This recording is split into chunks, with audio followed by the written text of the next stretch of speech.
We're in Acts chapter 15, and just a brief quick review to remind you that Paul and Barnabas, after having gone to Jerusalem for the Jerusalem Council and the elders and apostles there, wrote a letter to what became, I think, a letter to all the churches, a letter of, I hesitate to call it a letter of policy, and yet it kind of was.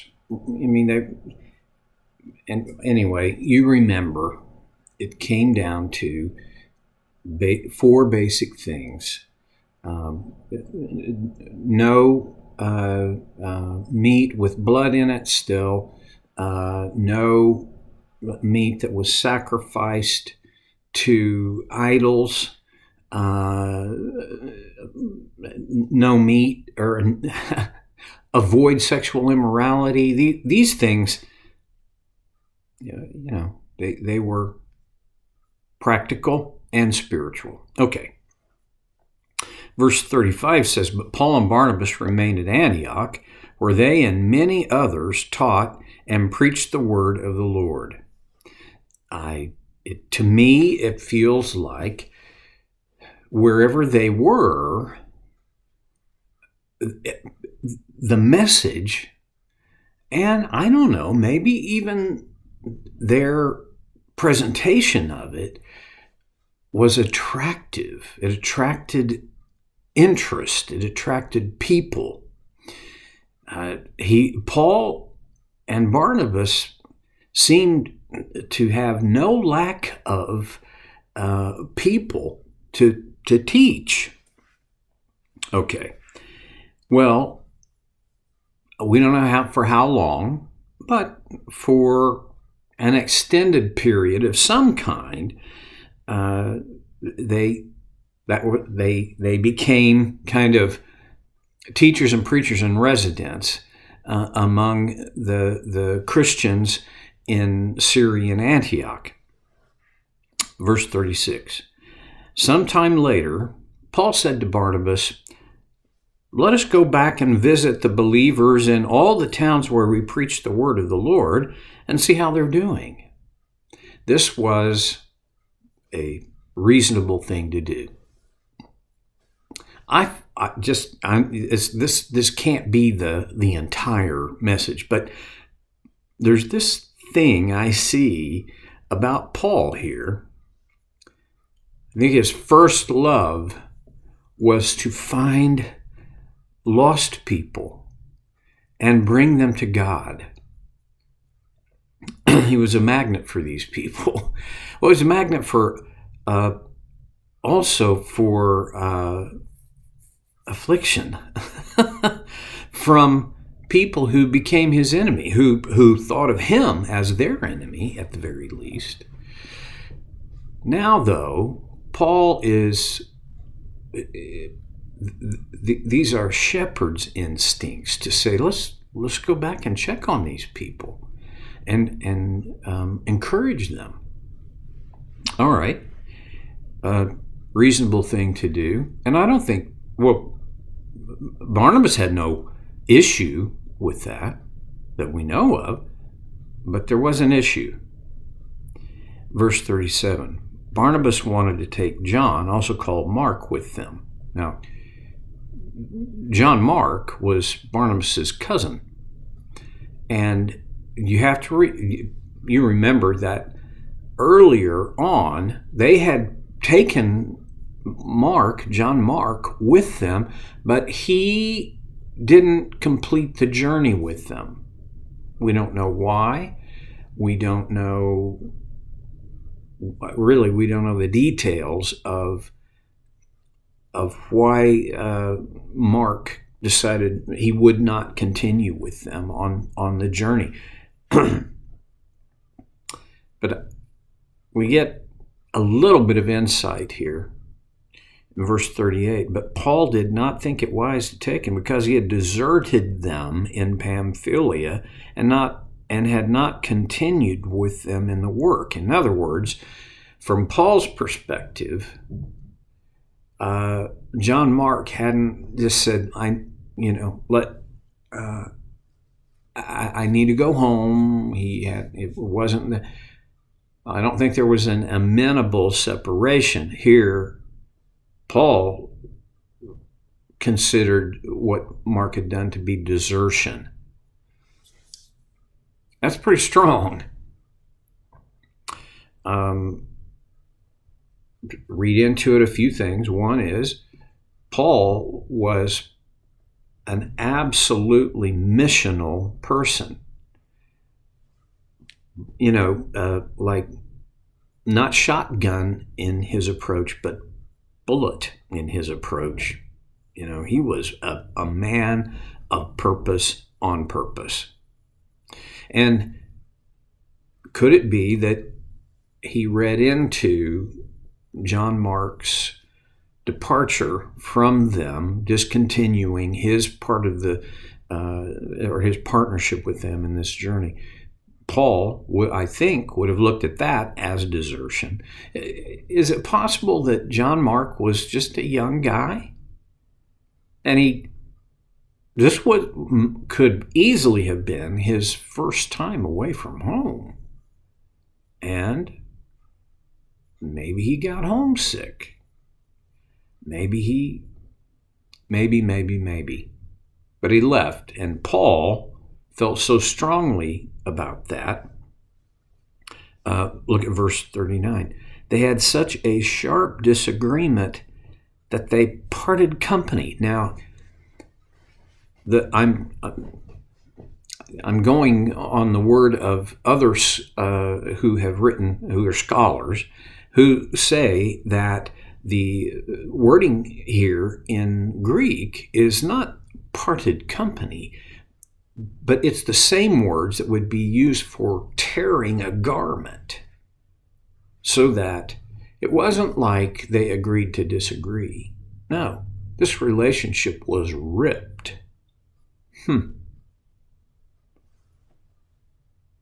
So, what do we get from that? Well, first of all, Christian people who are in love with Jesus and sold out to God are going to disagree. And sometimes they will disagree disagreeably. I do not believe that Paul and Barnabas decided, let's disagree agreeably. It would have been kind of nice, and I would generally advocate that's the better way to do it, but I don't think it happened here. When Christian people disagree, does it stop God's mission? Does it thwart his purposes? Well, we're going to see that no, that's not the case. Well, anyway, it wasn't the case with Paul's ministry. If we allow for the fact that there are going to be disagreements, that instead of them ambushing us and totally throwing us way out of whack and becoming bigger than they probably really are, well, I wish we had more information about some of the dialogue between Paul and Barnabas. We don't. And using our sanctified imaginations would be fine, but I don't think it would advance us any further in our understanding of what happened here. There are going to be disagreements. What it doesn't say is that Paul and Barnabas, it says they parted company, but because of a sharp disagreement. But they didn't hate each other. That's not indicated anywhere in this. It also is not indicated anywhere in this that they held a grudge against each other. conflict within the church is going to happen. Now, as we, looking in the rearview mirror through the book of Acts, we had disagreement already. And in fact, what Paul and Barnabas's trip from Syrian Antioch back to Jerusalem and the council, and then the letter that they wrote that Paul and Barnabas took back to Syrian Antioch, it was about a disagreement.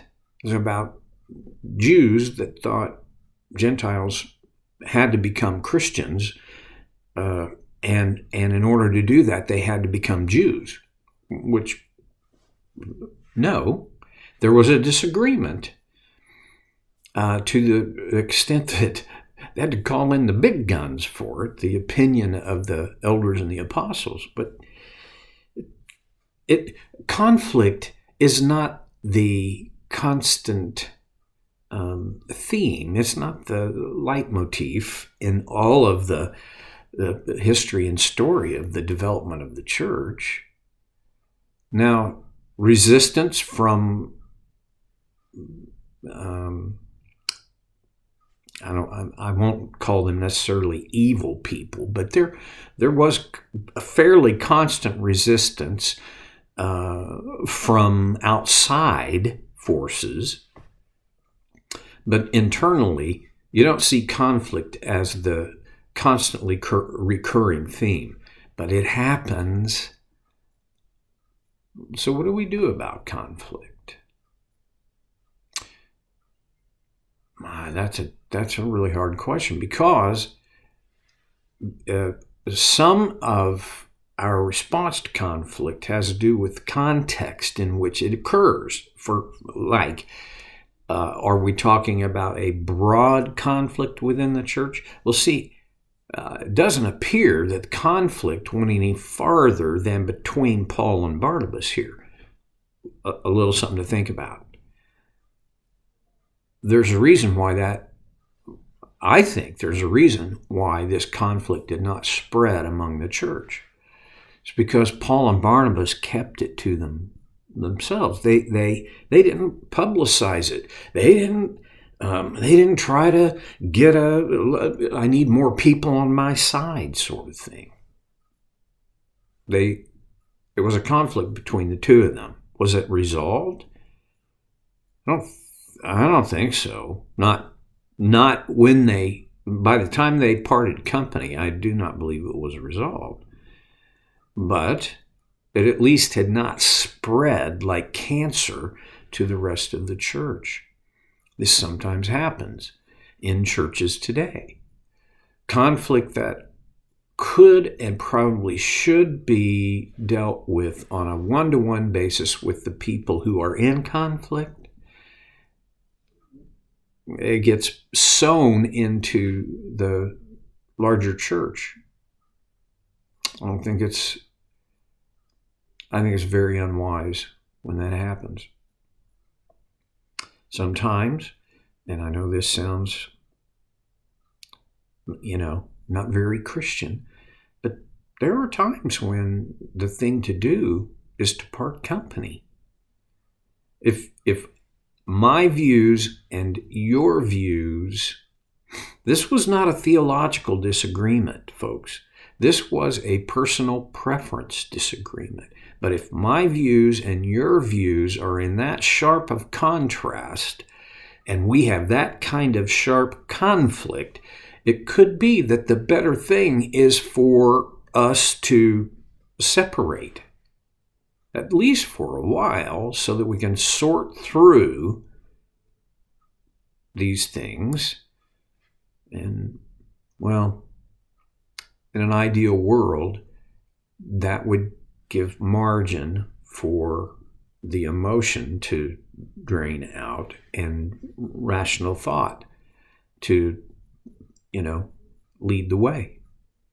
Well, there's a lot more about that. And really, if I were to say a whole lot more about conflict in the church, I wouldn't be in this passage anymore. I'd be in the whole world of human relations. And oh yeah, by the way, there are a few other passages of Scripture that apply to it, but I'm not going there because my time's up. See you next time on Soul Care with Stevie Boy.